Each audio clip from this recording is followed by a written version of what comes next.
నీ మనసు నీతో ఏదైనా చేస్తుంది. అది ఇంట్లో భార్య మీద కోపం కావచ్చు, ఆఫీస్‌లో కొలీగ్ మీద జెలసీ కావచ్చు, ఏదైనా నీ మైండ్‌లో నడుస్తుంది. ఈ మైండ్ నీతో ఎలాంటి పనైనా చేయనిస్తుంది. నువ్వు సొసైటీ అని పెట్టుకున్నావు అనుకో, నా ఫ్రెండ్ నన్ను ఇష్టపడాలి ఆర్ నా బాయ్ ఫ్రెండ్ నన్ను ఇష్టపడాలంటే ఈ అమ్మాయి ఇంట్లోంచి పారిపోయి రావడానికైనా రెడీ అయిపోతుంది. ఓకే.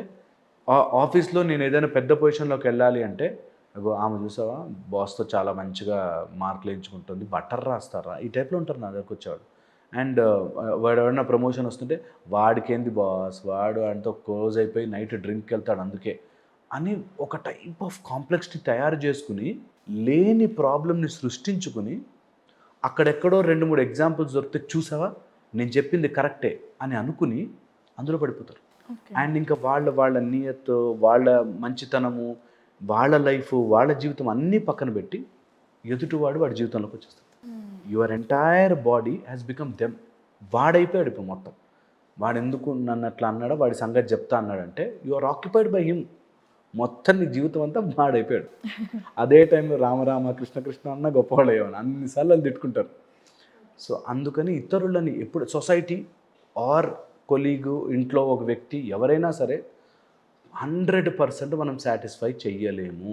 మా నాన్న నన్ను ఏమంటాడు, నేను మార్క్స్ తెచ్చుకోకపోతే ఇది సెకండ్ అటెంప్ట్, మార్క్స్ తెచ్చుకోకపోతే ఇంక చచ్చిపోవడమే సార్ నాకు దిక్కు అన్నాడు ఒక అబ్బాయి. మీ నాన్నకి ఇంటికెళ్ళి చెప్పు నా వల్ల కాదు అని హ్యాపీగా. ఓసారి అనుకుంటాడు నువ్వు వేస్ట్ గాడివిరా అని అనేసుకొని నువ్వు బయటకు వచ్చి ఇంకేదైనా పని చేసుకో, చాలా ఈజీ. అవును. బట్ ఆ స్టెప్ తీసుకో, అమ్మో మా నాన్న ఏమనుకుంటాడో, మా అమ్మ నన్ను తిడుతుందేమో, ఆ స్టెప్ దగ్గర చాలా మంది స్టూడెంట్స్ స్టక్ అయిపోయి ఉంటారు స్టక్ అయిపోయి ఖచ్చితంగా. ఉంటారు. చాలా సింపుల్ అండ్ ఈజీ. అవ్వట్లేదు నాన్న నాతో, ఇంకేదైనా చేసుకుని బతుకుతా హ్యాపీగా. నువ్వు అనుకున్నట్టుగా బతకలేకపోయినా సంతోషంగా ఇంకేదైనా చేసుకుని బతుకుతా అనే ఒక మైండ్ సెట్ రావాలి. ఇప్పుడు మేము ఇలాంటివన్నీ చెప్పడం వల్ల ఇంకొక యాంగిల్ తయారవుతుంది. పిల్లలు ఏమి చేయకుండా ఇట్లా కూర్చొని నా వల్ల కాదు, అది నాకు నా మనసుకు నచ్చిన పని కాదు, Arrogance. నాకు నచ్చిన పని కాదు, నాకు నచ్చితేనే చేస్తా, ఈ టైప్లో తయారవుతున్నారు ఇప్పుడు. ఈ వెస్టర్న్ నుంచి వచ్చిన హాఫ్ నాలెడ్జ్తో పోతే ఇటు పోతున్నారు, అటు పోతున్నారు. నేను ఎగ్జాక్ట్లీ మళ్ళీ అదే పాయింట్కి వస్తున్నాను. అదే మనసు చేసే పని. నీకు ఛాన్స్ ఇస్తే ఇటు వంగుతుంది, లేకపోతే ఇటు తిప్పుతుంది. That is a quality of a leaning mind అంటారు. మనసు ఏదో దాని మీద, ఇది లేదా అది, అది లేదా ఇది, ఏదో ఒక దాని మీద తిప్పుతూ ఉంటుంది. అందుకని దాన్ని ఎంత జాగ్రత్తగా ఎప్పటికప్పుడు నియంత్రణ పెట్టుకోకపోతే, ఇది ట్రైన్ చేయకపోతే స్కూల్స్లో కానీ, ఆఫీసుల్లో కానీ, కాలేజీల్లో కానీ ఈ మానసిక ట్రైనింగ్ చెయ్యాలి. బాస్ ఏదో రోజు నీ మైండ్ అటు తిప్పుతుంది, జాగ్రత్త, జెలసీ ఉండొద్దు, ఎవరి మీద ద్వేషం పెంచుకోవద్దు, కోపం ఎక్కువ తెచ్చుకోవద్దు, ఆ లిమిట్ అనేది చూసుకోవాలి, బ్యాలెన్స్ చూసుకోవాలని నేర్పించాలి. ఎట్ ద ఎర్లీ ఏజ్, పిల్లల ఏజ్ నుంచే నేర్పిస్తే అది తెలుస్తుంది. లేదనుకుంటే మనసు మాయలో పడ్డాడు, వాడు బయటకు రాలేడు. ఇది గ్యారంటీడ్. సో అందుకని డిప్రెషన్ కానీ, ఇరిటేషన్ కానీ, కోపము కానీ, తెలియకుండా వచ్చే ఫ్రస్ట్రేషన్, ఎందుకో తెలియదు సడన్గా మూడ్ షిఫ్ట్ అవుతున్నాయి. పొద్దునంతా హ్యాపీగా అవును. ఉంటాడు. చాలా మందిలో గూడా మనం చూస్తూ ఉంటాం. సడెన్‌గా కోపం వచ్చేస్తుంటది. అసలు అసలు వాళ్ళన్న మాటకి అప్పటిదాకా బాగుంటారు బానే ఉంటారు. ఏదో పిచ్చొచ్చినట్టు, పొనకాలొచ్చినట్టు ఒకేసారి ఊగిపోతూ ఉంటారు. ఎందుకలా అవుతూ ఉంటారు? ఇది మైండ్ని అర్థం చేసుకోలేక వాళ్ళకు ఉండే మూడ్ డిజార్డర్స్ వల్ల జరిగేవి.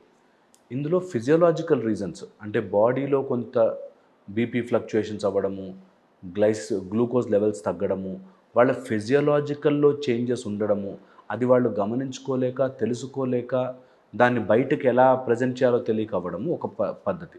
అంటే బాడీ కోఆపరేట్ చేయక లోపల నుంచి వచ్చేది. సెకండ్ వచ్చేసి బ్రెయిన్ లోపల ఉండే కెమికల్ ఇంబ్యాలెన్స్ వల్ల. కొంతమందికి బ్రెయిన్లో కెమికల్స్ లైక్ డోపమిన్, సెరటోనిన్ ఇవి ఇంబ్యాలెన్స్ అయిపోతాయి. ఈ మధ్య మేము ఎక్కువ చూస్తున్నాం ఫోన్లు చూసి చూసి. ఇదొక సైకిల్. అంటే మన వాళ్ళు ఎవరన్నా అర్థం చేసుకుంటారని చెప్తున్నాను. రాత్రంతా మేలుకుని టీవీలు, ఫోన్లు చూడడం and that to screen very close. ఇంత క్లోజ్తో స్క్రీన్లు చూడడం. ఐప్యాడ్స్. ఆ బ్లూ లైట్ వల్ల మన బాడీలో నిద్ర తెప్పించడానికి వచ్చిన మెలటోనిన్ అనే హార్మోన్ రాకపోవడం, డెస్ట్రాయ్ అయిపోవడం. ఆ మెలటోనిన్ రాక, నిద్ర సరిగ్గా పట్టక, పొద్దునంతా ఆ ఇరిటేషన్లో ఉండడం. ఆ నిద్ర లేకపోవడం వాళ్ళ కరెక్ట్గా మధ్యాహ్నం మళ్ళీ 12:30, 1:30, 2:30 నిద్ర వస్తుంది. సరే ఇంక ఈరోజు పడుకోవాలి అని నైట్ ట్రై చేసినా ఇంకా నిద్ర రాని స్టేజ్కి వెళ్తారు. ఓకే. నైట్ నిద్ర ఎన్ని డేస్ అలా కంటిన్యూ చేస్తే ఆ స్టేజ్‌కొస్తారు? మినిమం 12 డేస్లో వచ్చేస్తుంది. 12 డేస్. 12 డేస్ కనుక రాత్రి డైలీ నైట్ మిస్ చేసి మార్నింగ్ వస్తే వెరీ డిస్టర్బ్డ్ అయిపోతుంది. స్లీప్ ప్యాటర్న్ డిస్టర్బ్ అయినప్పుడు బాడీలో తెలియకుండానే ఇట్లాంటివన్నీ ప్రొడ్యూస్ అవుతాయి. అండ్ క్విక్ డోపమిన్, ఈజీగా ఎంటర్టైన్మెంట్ వస్తునేసరికి, ఈజీగా అది మైండ్ని తిప్పుతునేసరికి తెలియకుండానే ఈజీ డోపమిన్కి అలవాటు పడిపోయి త్వరగా ఫ్రస్ట్రేట్ అయిపోవడము, ఇంకా దాన్ని మించిన ఆనందం ఇంకెందులోనూ దొరకకపోవడము, ఎంతసేపు అయినా అలా సోఫాలో కూర్చొని అట్లా చూస్తుండడం గల కారణం ప్రతి దానికి ఇంకా ఇంకా ఇంకా ఇంకా డోపమిన్ ప్రొడ్యూస్ అయ్యి, చదువుకోవాలి అంటే ప్రొడ్యూస్ కాదు, ఏదైనా మంచి స్పోర్ట్ గేమ్ ఆడాలంటే ప్రొడ్యూస్ కాదు, బాడీ అట్లా వీక్గా డల్గా ఉండిపోతుంది. సో అందుకోసం మనం కంపల్సరీగా దాన్ని రెస్ట్రిక్ట్ చేసి ఈ క్విక్ డోపమైన్కి అలవాటు కాకుండా ఉండకపోతే ఇది సైకిల్లో పడి నిద్ర పట్టకపోవడం, ఇరిటబిలిటీ పెరగడం, ఆ ఇరిటబిలిటీ బాడీలో ఉండే అన్ని హార్మోన్స్ని ఎఫెక్ట్ చేయడం, స్ట్రెస్ హార్మోన్స్ పెరగడం, తెలియకుండానే బాడీలో depression, mood disorders, mood swings, కోపము, ఇరిటేషన్ ఎందుకు వస్తుంది. అండ్ ఫన్నీ పార్ట్ ఏంటంటే నేను న్యాయంగా ఉన్నాను అనిపిస్తుంది. ఇంత జరుగుతున్న మైండ్లో నేను ఎంత, నా కోపం ఊరికే వస్తుందా సార్, నా సైడ్ కరెక్ట్ ఉంది అంటాడు. నువ్వు కరెక్ట్ ఉన్నా లేకపోయినా నువ్వు కోపంతో నీ బాడీని విషం చేసుకుంటున్నావు. It's important point. అది మిస్ చేసేసి దే కీప్ ఆన్ ఫైటింగ్. తెలియకుండానే బాడీ జారిపోతుంది, బీపీ షుగర్లు వచ్చేస్తాయి, థైరాయిడ్ ప్రాబ్లమ్స్ వస్తాయి, తెలియకుండానే దే గో ఇంటు ఒబేసిటీ, ఓ మొత్తం సైకిల్ మారిపోతుంది.